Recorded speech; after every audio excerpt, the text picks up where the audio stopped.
ஜோதிடத்தை நாடி வந்த அன்பு நேயர்களுக்கு வணக்கம்ங்க. எத்தனையோ வீடியோ பார்த்தாலும் இந்த ஒரு வீடியோ உண்மையா கஷ்டப்படுறவங்க வாழ்க்கைய மாற்றப் போகுதுங்க. அப்படி என்ன இந்த வீடியோல இருக்குன்னு தெரிஞ்சுக்கிறதுக்கு முன்னாடி நம்ம சேனல முதல் முறையா பார்க்குறவங்களா இருந்தா சப்ஸ்கிரைப் பண்ணிக்கோங்க. பெல் பட்டனையும் கொடுத்து ஆல் அப்படிங்கிற ஆப்ஷனை சூஸ் பண்ணி வச்சுக்கோங்க. அப்பதான் நாங்க போடுற ஒவ்வொரு பதிவும் உங்ககிட்ட வந்து சேருமுங்க. எப்பவுமே ஒரு நல்ல விஷயத்த தொடங்குவதற்கு முன்னாடி எம்பெருமான் முருகனை மனசார வேண்டிக்கோங்க. நீங்களும் நான் சொல்ற மந்திரத்த சொல்லிக்கிட்டு கமெண்ட் பாக்ஸ்ல ஒரு முறை கமெண்ட் பண்ணிடுங்க. ஓம் முருகா சரணம், ஓம் முருகா சரணம், ஓம் முருகா சரணம். என் அன்பார்ந்த நேயர்களுக்கு வணக்கமுங்க. இப்ப கடகராசிக்காரங்களோட கிரக நிலை எப்படி இருக்குதுன்னு பார்க்கலாங்களா? தனவாக்கு குடும்பஸ்தானத்துல கேது பகவானும், பஞ்சம பூர்வ புண்ணியஸ்தானத்துல புதன் பகவானும், சுக்கிர பகவானும் இருக்காங்கங்க. ரண ருண ரோகஸ்தானத்துல சூரிய பகவானும், செவ்வாய் பகவானும், புதன் மற்றும் சுக்கிர பகவானும் இருக்கிறாங்கங்க. அஷ்டமஸ்தானத்துல சனி பகவானும், ராகு பகவானும் இருக்கிறாங்கங்க. விரயஸ்தானத்துல குரு பகவான் வக்ர நிலையில இருக்கிறாருங்க. எண்ணிய எண்ணமெல்லாம் ஈடேறப் போகும் இனியதொரு காலகட்டம் இப்போது பிறந்திருக்குதுங்க. இதுவரை உங்களுக்கு எத்தனையோ சோதனைகள், வேதனைகள் மற்றும் சொல்ல முடியாத துயரங்கள் வந்து போயிருக்கலாமுங்க. ஆனா இனி வரக்கூடிய காலம் உங்க வாழ்க்கையில ஒரு மிகப்பெரிய திருப்பத்தை ஏற்படுத்த போகுதுங்க. விதி பயனால நீங்க இழந்த அத்தனை செல்வாக்கும், சொத்துக்களும், சந்தோஷத்தையும் மீண்டும் ஒருங்கே பெறப்போகும் அந்த அபூர்வமான தருணம் இப்பொழுது கைகூடி வந்திருக்குதுங்க. உங்க ராசிக்குரிய கிரகங்களோட சுழற்சியும் தசா புத்திகளும் உங்களுக்கு சாதகமா மாறியுள்ள இந்த வேளையில 2026 ஜனவரி மாதம் 20ஆம் தேதிக்கு பிறகு உங்கள் வீடு தேடி வரும் குட் நியூஸ் என்ன? உங்க தொழில், குடும்பம் மற்றும் பொருளாதாரத்துல ஏற்பட போகும் அந்த அசுர வளர்ச்சி என்ன? இனி உங்க வாழ்வில் நடந்தே தீரப்போகும் அந்த அதிசயம் எதை பற்றியது என்பதை பற்றித்தான் இந்த வீடியோல நம்ம மிக தெளிவாகவும் ஆழமாகவும் பார்க்க போறோமுங்க. வீடியோவை முழுமையா பாருங்க. ஏன்னா இது உங்க வாழ்க்கையே மாற்றப்போகும் ஒரு பதிவா அமையலாமுங்க. கடகராசி நேயர்களுக்கு வணக்கமுங்க. கடந்த 2025ஆம் ஆண்டு உங்க வாழ்க்கையிலே மிக மோசமான ஒரு நரக வாழ்க்கைய வாழ்ந்தவங்க தாங்க நீங்க. சொல்லப்போனா கடந்த 2, 3 ஆண்டுகளாகவே நீங்க சந்தித்த சோதனைகளுக்கும், கண்ணீருக்கும், அவமானங்களுக்கும் அளவே இல்லைன்னு சொல்ல வேணும்.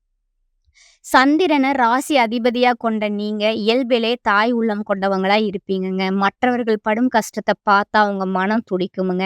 நல்லது கெட்டது எதுன்னு உங்களுக்கு முழுமையா தெரிந்திருந்தாலும் எல்லா இடங்கள்லயும் நேர்மையும் உண்மையும் மட்டுமே நம்பக்கூடியவங்க நீங்கங்க. உங்களுக்கு சொந்தக்காரங்களோ அல்லது நெருங்கிய நண்பர்களோ யாரா இருந்தாலும் அவர்கள் செய்வது தவறுன்னா அதை முகத்துக்கு நேரா வெட்டு ஒன்று துண்டு ரெண்டுன்னு சொல்ல தயங்க மாட்டீங்க.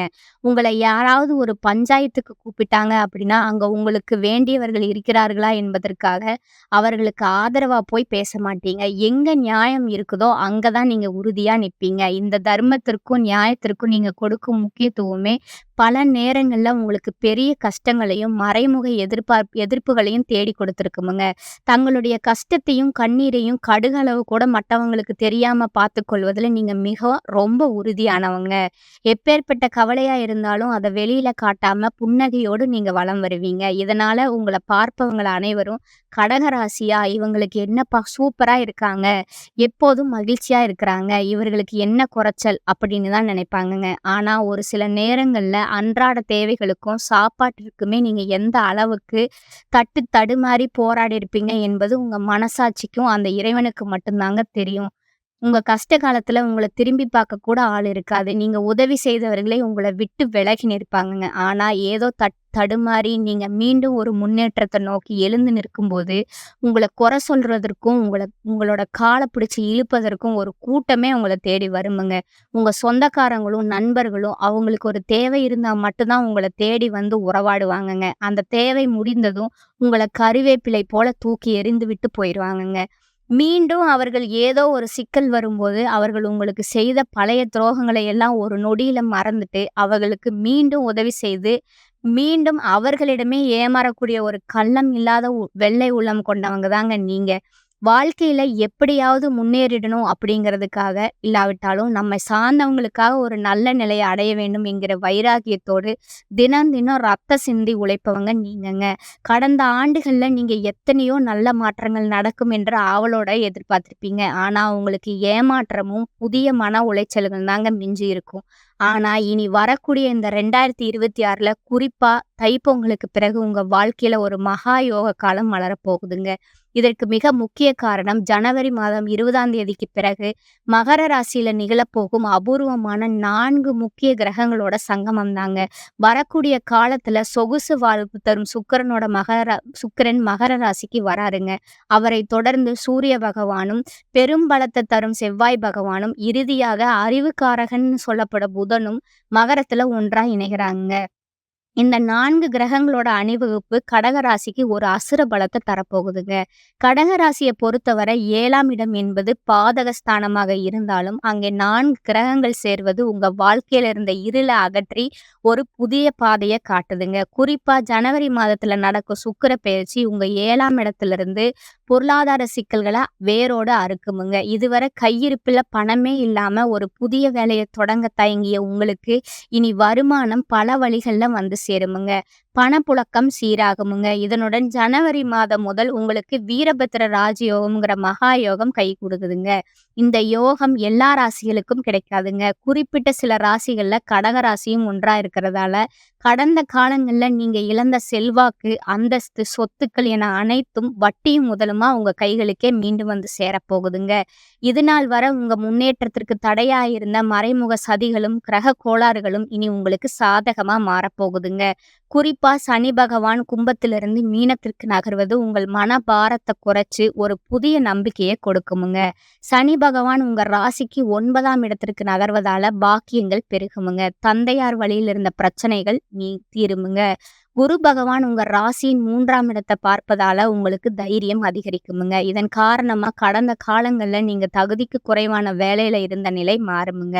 பொங்கலுக்கு பிறகு நீங்கள் ஒரு உயரிய பதவியில அமரப்போவது உறுதிங்க. நீங்க ஒரு அரசாங்க வேலைக்கோ அல்லது ஒரு பன்னாட்டு நிறுவனத்திற்கோ முயற்சி செய்தால் வெற்றி உங்க கதவை தட்டுமுங்க. பல ஆண்டுகளா இழுபறியா இருந்த சொத்து தகராறுகள் அல்லது நீதிமன்ற வழக்குகள் பிப்ரவரி மாதத்துக்குள்ள உங்களுக்கு சாதகமான தீர்ப்போடு முடிவுக்கு வருமுங்க. தொழில் மற்றும் வியாபாரத்தை பொறுத்தவரை ஒரு புதிய உத்தியோகம் பிறக்குமுங்க. உற்பத்தியில் இருந்த மந்த நிலை மாறி உங்களோட விற்பனை உலக அளவில் உயருமுங்க. ஏற்றுமதி இறக்குமதி தொழிலில் இருப்பவர்களுக்கு இது பொன் விளையும் ஆண்டா அமையுமுங்க. கூட்டு தொழில் செய்பவர்களுக்கு தங்கள் கூட்டாளிகளிடமிருந்து கருத்து வேறுபாடுகள் மறைந்து தொழில்ல மேன்மை அடையுமுங்க. கடகராசி பெண்களுக்கு பொங்கலுக்கு பிறகு பொன் பொருள் சேர்க்கை அதிகமாக இருக்குமுங்க. ஆபரணங்கள் வாங்கும் யோகம் கைகூடி வருமுங்க. குடும்பத்தில் இருந்த கசப்புகள் நீங்கி கணவன் மனைவிக்குள் இருந்த நீண்ட கால பிணக்குகள் மறைந்து அந்யோன்யம் பிறக்குமுங்க. ஒருவரை ஒருவர் சரியாக புரிந்து கொள்ளாதால ஏற்பட்ட விரிசல்கள் இனி மறையுமுங்க. நீண்ட நாட்களா திருமண தடையால வருந்தி வந்த கடகராசி நேயர்களுக்கு பொங்கலுக்கு பிறகு ஆச்சரியப்படும் வகையில நல்ல வரன் அமையுமுங்க. அதுவும் நீங்க எதிர்பார்த்ததை விட வசதியான இடத்துல வரன் அமையுமுங்க. குறிப்பா மறுமணம் பற்றி யோசிப்பவர்களுக்கு கடந்த கால கசப்பான நினைவுகள் நீங்கி ஒரு இனிய வாழ்க்கை அமையுமுங்க. காதல் உறவுகளில் இருந்த சிக்கல்கள் நீங்கி பெற்றோர்களோட சம்மதத்தோட திருமணம் கைகூடுமுங்க. ராகு கேது பயிற்சியால உங்களோட தேக ஆரோக்கியம் சீராகுமுங்க. பல நாட்களா உங்களை வாட்டி வதைத்த தீராத வியாதிகள் கூட பொங்கலுக்கு பிறகு படிப்படியா குணமடையுமுங்க. மன ரீதியான குழப்பங்கள் நீங்கி ஒரு தெளிவு பிறக்குமுங்க. முக்கியமா குழந்தை பாக்கியத்திற்காக பல ஆண்டுகால காத்திருக்கும் கடகராசி தம்பதிகளுக்கு இந்த கிரக மாற்றங்கள் ஒரு பெரும் மகிழ்ச்சியான செய்தியை தருமுங்க. உங்கள் சேமிப்பு என்பது இதுவரை இல்லாத அளவுக்கு உயர்ந்து இந்த ஆண்டிற்குள்ள நீங்க வாங்கிய அனைத்து கடன்களையும் அடைத்துட்டு ஒரு நிம்மதியான பெருமூச்சை விட போறீங்க. வீடு கட்ட வேண்டும் அல்லது நிலம் வாங்க வேண்டும் என்று கனவு கண்டவர்களுக்கு பொங்கலுக்கு பிறகு அதற்கான நிதி வசதிகள் தானாகவே கைகூடுமுங்க. ஜனவரி மாதம் 20ஆம் தேதிக்கு பிறகு ஒரு புதிய சக்தி வாய்ந்த நபர் உங்க வாழ்க்கையில நுழைய போகிறாருங்க. அந்த நபர் உங்களோட வருங்கால துணையாகவோ அல்லது ஒரு பெரிய முதலீட்டாளராகவோ உங்களுக்கு தோள் கொடுக்கும் ஒரு உற்ற நண்பராகவோ இருக்கலாமுங்க. அவர்களோட வருகை உங்கள் தலையெழுத்தவே மாற்றிடுமுங்க. நீங்க இழந்த அத்தனை மரியாதையும் மீண்டும் நிலைநாட்டும் ஆண்டா இந்த 2026 அமைய போகுதுங்க. கவலைகளை மறந்து பொங்கலுக்கு பிறகு வரப்போகும் அந்த புதிய நபரை வரவேற்க நீங்க தயாராகுங்க. உங்க வாழ்வில இனி வெற்றிகள் மட்டுமே வந்து சேருங்க. மனக்கவலை குறையும் காலமா இது இருக்க போகுதுங்க. தனவாக்கு குடும்பஸ்தான அதிபதி சூரியனுக்கு குருவின் சம சப்தம பார்வை உள்ளதுங்க. இது கடக ராசிக்கு முன்னேற்றத்தை தரக்கூடிய யோகமான காலமாகுமுங்க. குடும்பத்துல அமைதியும் மகிழ்ச்சியும் நீடிக்குமுங்க. குலதெய்வ அருள் கிடைக்குமுங்க. தொழில் முயற்சிகள் நிறைவேறுமுங்க. வருமான தடை அகன்று நிலையான கல்யாண முன்னேற்றம் உண்டாகுமுங்க. தந்தையினோட ஆரோக்கியம் முன்னேற்றம் அடையுமுங்க. பாக்கிய பலத்தால தாராளமான வரவு செலவும் பணப்புழக்கமும் உண்டாகுமுங்க. கை நிறைய பணம் புரள்வதால மனதுல நிறைவும் நிகழ்ச்சியும் உண்டாகுமுங்க. திருமண தடை விலகுமுங்க. நல்ல வாழ்க்கை துணை கிடைக்குமுங்க. மறுமணத்திற்கு வரன் கிடைக்குமுங்க. சிலர் பழைய சொத்துக்களை விற்று புதிய சொத்து வாங்குவீங்க. கூட்டு தொழில்ல பலன் உண்டாகுமுங்க. திண்டாட்டம் மாறி கொண்டாட்டம் உலாவுமுங்க. ஒரு சிலருக்கு தந்தையின் தொழிலை எடுத்து நடத்த வேண்டிய சூழ்நிலை உண்டாகுமுங்க. வேலை மாற்றம் செய்வதை தவிர்ப்பது நல்லதுங்க. சிலருக்கு வேலை பளுவும் அலைச்சலும் அதிகரிக்குமுங்க. ஸ்ரீ லட்சுமி நரசிம்மரை வழிபட்டா நன்மைகள் அதிகரிக்குமுங்க. இந்த காலகட்டத்துல ராசிநாதன் சந்திரன் சஞ்சாரம் அனுகூலமாக இருப்பதால எதையும் சிறப்பா நீங்க செய்து முடிப்பீங்க. பணவரத்து அதிகரிக்குமுங்க. அடுத்தவர்களிடம் பொறுப்புகளை ஒப்படைக்காமல் நேரடியா செய்வது நன்மை தருமுங்க. தொழில் வியாபாரம் தொடர்பா அதிக உழைக்க வேண்டி இருக்குமுங்க. அதற்கேற்ற பலனும் கிடைக்கப் பெறுவீங்க. நிலுவையில் உள்ள பாக்கிகள் வசூலாகுமுங்க. உத்தியோகத்துல இருப்பவர்களோட நிர்வாக திறமை பளிச்சிடுமுங்க. கணவன் மனைவி ஒருவருக்கொருவர் அனுசரித்து செல்வது நல்லதுங்க. அக்கம் பக்கத்தினரிடம் சில்லறை சண்டைகள் வரலாமுங்க.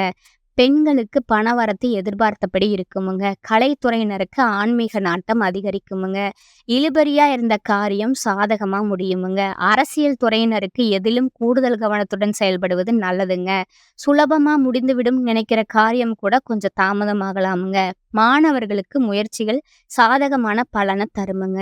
கடகராசிக்காரர்களுக்கு இந்த காலகட்டத்துல வெற்றிகரமான பலன்கள் கிடைக்குமுங்க. சில இடங்கள்ல வேலை சுமையாக இருக்குமுங்க. சில இடங்கள்ல சுவையா இருக்குமுங்க. உத்தியோக ரீதியா பதவி மாற்றம் வரலாமுங்க. ஆனா எதிர்பார்த்த ஒரு காரியம் தடையில்லாம நடக்குமுங்க. வியாபாரத்துல விற்பனையும் லாபமும் அதிகரிக்குமுங்க. தொழிலை மேம்படுத்த தகுந்த நேரமுங்க. குடும்பத்திலிருந்து வந்த குழப்பங்கள் மறையுமுங்க. பிள்ளைகளால மன மகிழ்ச்சி உண்டாகுமுங்க. அலுவலகத்துல இருப்பவர்களுக்கு திருப்தியான சூழ்நிலை இருக்குமுங்க. வருமானம் புதிய வாய்ப்புகள் தள்ளி போகலாமுங்க. வியாபாரத்துறையில எதிர்பார்க்காத லாபம் கிடைக்குமுங்க. சில திட்டங்களை செயல்படுத்தும் வாய்ப்பு ஏற்படுமுங்க. குடும்பத்துல குதூகலம் அதிகரிக்குமுங்க. பிள்ளைகளால் ஏற்பட்ட பிரச்சனை விலகுமுங்க. உறவினர்களோட ஆதரவு கிடைக்குமுங்க.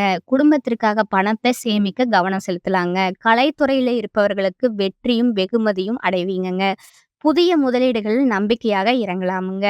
சந்திரனோட இடப்பெயர்ச்சி ஏற்ற இறக்கமான பலன்களை கொண்டு வருமுங்க. புதன் 6ல இருப்பதால புத்திசாலித்தனமா எதிர்ப்புகளை சமாளித்து நீங்க வெற்றி பெறுவீங்க. கொடுக்கல் வாங்கல்ல கொஞ்சம் கவனமா இருக்கணுமுங்க. இணையதள தொழில ஈடுபட வேண்டாமுங்க. இந்த காலகட்டத்துல உங்களோட தொழில், உத்தியோகம், வியாபாரம், குடும்பம் எல்லாவற்றுக்கும் உயர்வுக்காக உழைக்க வேண்டுமுங்க. பண விஷயங்கள்ல எச்சரிக்கையா இருக்கணுமுங்க. மேலும் பெரியோர்களோட அன்பு கிடைக்குமுங்க. அடுத்தது உங்களுடைய நட்சத்திரக்காரங்களுக்கான பலன்கள் பார்க்கலாமுங்க. முதலாவதா இருப்பது புனர்பூசம் 4ஆம் பாதமுங்க. இந்த காலகட்டத்துல அரசியல்வாதிகள் மக்களுக்கு கொடுத்த வாக்குறுதிகளை காப்பாற்றி மக்களோட ஆதரவை நீங்க பெறுவீங்க. கொடுக்கல் வாங்கல்ல சரளமான நிலையில அமையுமுங்க. பிறருக்கு கொடுத்த வாக்குறுதிகளை காப்பாற்ற முடியுமுங்க. சிலருக்கு வாய்ப்புகள் வந்து குவிவதால பொருளாதார நிலையும் உயருமுங்க. வெளியூர் வெளிநாடுகளுக்கு செல்லும் வாய்ப்பும் உண்டாகுமுங்க. 2வதா இருப்பது பூச நட்சத்திரக்காரங்க. இந்த காலகட்டத்துல எதிர்பாராத வீண் விரயங்கள், தேவையற்ற செலவுகள் உண்டாகுமுங்க. பண விஷயத்துல மட்டும் பிறருக்கு வாக்குறுதி கொடுப்பது, முன்ஜாமீன் கொடுப்பது போன்றவற்றை நீங்க தவிர்க்கணுமுங்க. குடும்பத்துல ஒற்றுமை குறையக்கூடிய சம்பவங்கள் நடைபெறுமுங்க. மன நிம்மதி குறையுமுங்க. எதிர்பாராத வீண் பிரச்சனைகளாலும் மனக்குழப்பம் உண்டாகுமுங்க. உடல் ஆரோக்கியத்துல மிகவும் கவனம் செலுத்த வேண்டி இருக்குமுங்க. குடும்பத்துல உள்ளவர்களால மருத்துவ செலவுகள் அதிகரிக்குமுங்க. 3வதா இருப்பது ஆயில்யம் நட்சத்திரக்காரங்க. இந்த காலகட்டத்துல உற்றார் உறவினர்களிடையே வீண் கருத்து வேறுபாடுகள் ஏற்பட்டு பிரிந்து செல்ல நேரிடுமுங்க. எதிர்பார்க்கும் உதவிகளும் தாமதப்படுமுங்க. திருமணம், சுபகாரிய முயற்சிகளுக்கான பேச்சுவார்த்தைகளை தவிர்ப்பது நல்லதுங்க. முடிந்தவரை பேச்சுல நிதானத்தை நீங்க கடைபிடிக்கணுமுங்க. பிறர் விஷயங்கள்ல தலையீடு செய்யாதிருப்பது, குடும்ப விஷயங்களை பிறரிடம் பகிர்ந்து கொள்ளாதிருப்பது உங்களுக்கு உத்தமங்க. அடுத்தது பரிகாரம் சொல்றேன், நீங்க நோட் பண்ணிக்கோங்க. துர்க்கை அம்மனை வணங்கி வழிபட எல்லா பிரச்சனைகளும் தீருமுங்க. தடைகள் நீங்குமுங்க. இறுதியா இந்த யோக காலங்கள்ல உங்க அதிர்ஷ்டத்தை இன்னும் பலப்படுத்திக் கொள்ள ஒரு எளிய பரிகாரத்தையும் நீங்க கடைபிடிக்கலாமுங்க. கடகராசியோட அதிபதி சந்திரன் என்பதால மன அமைதிக்கும் தெளிவான முடிவுகளுக்கும் திங்கட்கிழமைகள்ல சிவபெருமானுக்கு பால் அபிஷேகம் செய்வது அல்லது வில்வ இலைகளால அர்ச்சனை செய்வது உங்களுக்கு மகா நன்மைகளை தருமுங்க. மேலும் பௌர்ணமி நாட்கள்ல அம்பிகையை வழிபாடு செய்து இயலாதவர்களுக்கு அன்னதானம் அல்லது வெண்மையான பொருட்களை தானமாக வழங்குவது உங்களோட ஜாதகத்தில் உள்ள தோஷங்களை நீக்கி இந்த 2026ஆம் ஆண்டின் முழு ராஜயோக பலன்களையும் உங்களுக்கு பெற்றுத் தருமுங்க. இந்த வாய்ப்பினை பயன்படுத்தி வாழ்வில சகல ஐஸ்வர்யங்களையும் பெற்று மென்மேலும் வளர வாழ்த்துக்களுங்க. வாழ்க வளமுடன்ங்க. இந்த சேனல் உங்களுக்கு பிடிச்சிருந்தா லைக் பண்ணிக்கோங்க, ஷேர் பண்ணிக்கோங்க, அப்படியே சப்ஸ்கிரைபும் பண்ணிக்கோங்க. நன்றி, வணக்கம்.